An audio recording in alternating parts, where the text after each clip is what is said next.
Picture the absolute apex of ancient power. The Roman Empire. A terrifying, perfectly oiled military machine that devoured kingdoms, leveled entire civilizations, and crushed rebellions without breaking a sweat. Imagine endless ranks of ironclad legions, bloodthirsty swords, and a sprawling system of suppression so ruthless that it didn't just kill its enemies. It systematically erased them from human memory. Now, what if I told you that the greatest existential threat to this invincible, world-dominating superpower wasn't a rival king with an army of 100,000 men? It wasn't a brilliant, battle-hardened general, and it certainly wasn't a wealthy warlord with infinite resources. It was a carpenter, a peasant from a forgotten, dusty, impoverished village at the absolute edge of the civilized world. A man who never picked up a sword, never commanded a single soldier, and owned absolutely nothing to his name. Yet, he completely shattered the Roman matrix, dismantled the psychological grip of an empire, and permanently altered the entire trajectory of human civilization.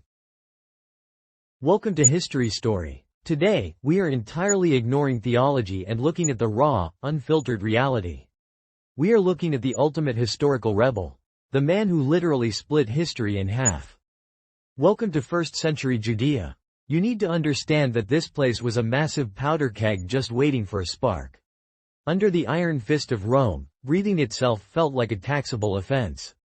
The local elites, the religious aristocracy, and the wealthy merchants had formed a highly comfortable, highly corrupt alliance with their Roman overlords. Together, they squeezed the common people absolutely dry. Crushing poverty, rampant disease, and pure, unfiltered rage boiled in the narrow streets of Jerusalem and the surrounding rural villages. The atmosphere was suffocating. Enter a 30-year-old man named Jesus of Nazareth. Forget the peaceful, glowing halos and the quiet, serene classical paintings for a moment.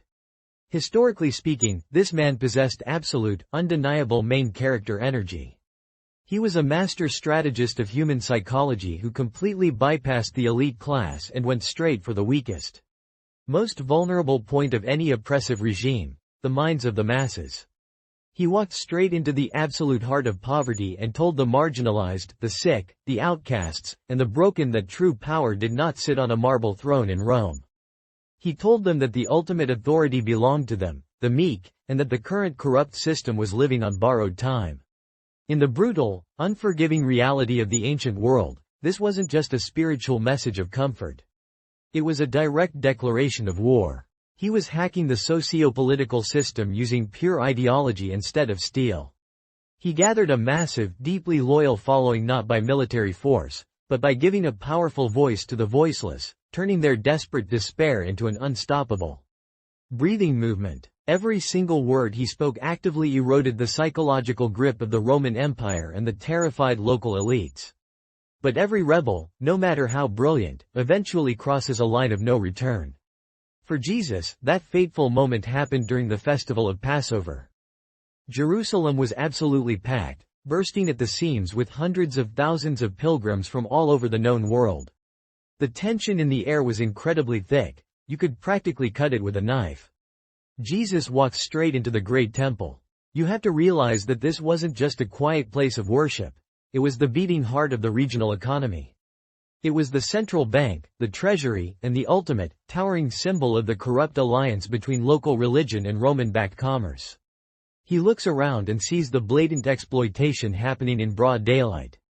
He sees the wealthy money changers and the merchants squeezing the absolute last pennies out of desperate, poor pilgrims who had traveled for months. And he completely snaps. He doesn't just preach a sermon, he takes direct, physical action. He violently flips the heavy wooden tables. Thousands of coins scatter and crash across the cold stone floor. He drives the merchants out, single-handedly shutting down the entire financial center of Judea. This was absolutely no simple religious dispute. This was a highly calculated, devastating strike at the economic jugular of the ruling class. He hit them where it actually hurt, their wallets and their authority. By doing this, he effectively signed his own death warrant.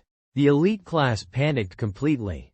They saw a charismatic leader who could command the absolute loyalty of thousands, a man who could paralyze their entire economy in a single afternoon. They immediately sent a frantic, desperate message to the ruthless Roman governor, Pontius Pilate, making it crystal clear. This man is a massive national security threat. He is an anarchist trying to tear down the Roman order, and he needs to be stopped immediately. Rome had a very specific, brutally efficient answer for those who dared to disrupt their perfect order: the cross. Crucifixion was not merely a method of execution. It was a horrifying, deeply psychological weapon of mass terror. It was an ancient billboard designed to project ultimate, undeniable power. The Romans were sending a clear, bloody message to anyone watching. If you dare to challenge the empire, you will not just die. You will be stripped of your dignity, publicly tortured for days, and your entire existence will be reduced to a horrifying cautionary tale. Jesus was arrested in the dead of night, subjected to a rapid, corrupt sham trial, severely tortured until he was barely recognizable, and dragged to a barren hill outside the city walls. They nailed him to rough, splintered wood with cold, heavy Roman iron. As he took his last agonizing breath, the elite finally breathed a massive sigh of relief. The Romans wiped their bloody hands clean. To the system, the file was permanently closed. The problem was successfully solved. He was just another dead radical in a forgotten, dusty province. The great Roman machine would simply keep turning, crushing everything in its path just as it always had. But Rome made a catastrophic, historically fatal miscalculation. By executing him in the most public, brutal, and humiliating way possible, they didn't erase his dangerous movement. They accidentally immortalized it forever. They took a highly localized, regional rebellion and inadvertently forged it into an indestructible, global ideology. That rough wooden cross, heavily designed by the state to be the ultimate symbol of profound humiliation, absolute defeat, and terrifying Roman supremacy, was flipped entirely on its head. In the ultimate historical irony, it became the single most recognizable symbol of resistance, hope, and survival in the entire history of human civilization. Fast forward a few centuries. The invincible Roman Empire, with all its terrifying, unstoppable legions and unbreakable iron armor, completely collapsed under its own weight. The magnificent marble statues of untouchable emperors crumbled into fine dust and were entirely swallowed by the earth. But the name of that penniless, rogue carpenter survived it all. Think about the sheer magnitude of this. A man who never led a massive army, never hoarded an ounce of wealth, never conquered a single city, and only actively campaigned for 3 short years. Managed to conquer the entire world purely through the unstoppable power of an idea. He cracked the very foundation of history so deeply and so violently that today, the entire global civilization measures time itself by the years before his birth and the years after. This is the terrifying, unyielding power of an ideology. But what exactly happens when you combine a world-changing, revolutionary idea with the absolute greatest military mind in human history? What happens when philosophy meets the sword? In our next video, we travel forward in time to meet a brilliant student of Aristotle. A man who didn't just preach to the known world, but actively conquered every single inch of it before he even turned 33. Alexander the Great. If you want to uncover the raw, unfiltered truth of history's absolute greatest stories, hit that subscribe button, and I will see you in the next chapter.